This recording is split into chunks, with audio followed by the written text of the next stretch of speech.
السلام علیکم ناظرین، امید کرتا ہوں کہ آپ سب خیریت سے ہوں گے۔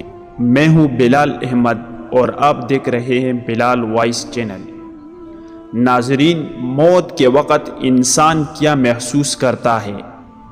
حضرت عبداللہ ابن عمر ابن عاص رضی اللہ عنہ بیان کرتے ہیں، میرے والد اکثر یہ بات کہا کرتے تھے، مجھے اس شخص پر تعجب ہوتا ہے کہ موت کے وقت جس کے ہوش اور حواس درست ہو وہ موت کے بارے میں کچھ بتاتا کیوں نہیں؟ چنانچہ جب ان کی موت کا وقت قریب آیا، میں ان کے پاس موجود تھا۔ میں نے انہیں یاد دلایا کہ آپ یہ کہا کرتے تھے، آپ کے ہوش اور حواس بھی درست ہے، آپ ہی موت کے متعلق کچھ بتائیں۔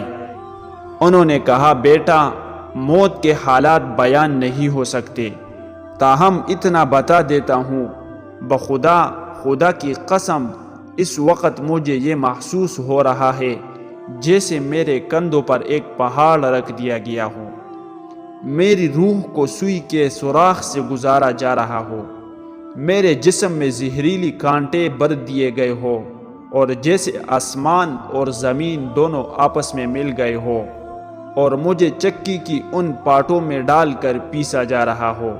بیٹا، میری زندگی میں 3 دور آئے ہیں۔ ایک دور وقت وہ تھا جب میں محمد صلی اللہ علیہ وسلم کے بڑے دشمنوں میں شامل اور ان کے خون کا پیاسا تھا۔ اگر خدا نہ خواستہ اس وقت مجھے موت آ جاتی تو میں برباد ہو گیا تھا۔ نمبر 2، پھر اللہ نے مجھے ہدایت دی، میں مسلمان ہو گیا۔ اب محمد صلی اللہ علیہ وسلم مجھے سب سے زیادہ محبوب تھے۔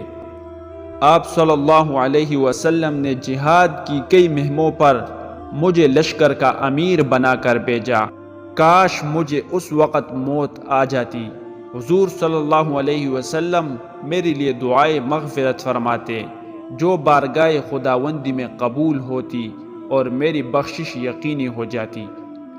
نمبر 3، آپ صلی اللہ علیہ وسلم کی وفات کے بعد ہم دنیاوی معاملات میں پھنس گئے۔ اب اللہ ہی جانتا ہے کہ آخرت میں میرا کیا حال ہوگا۔ راوی عبداللہ ابن عمر ابن عاص کہتے ہیں، میں ان کے پاس ہی بیٹھا تھا کہ ان کی روح قفس غصری سے پرواز کر گئی، ان کی موت واقع ہو گئی۔ اللہ تعالیٰ ان کی مغفرت فرمائے۔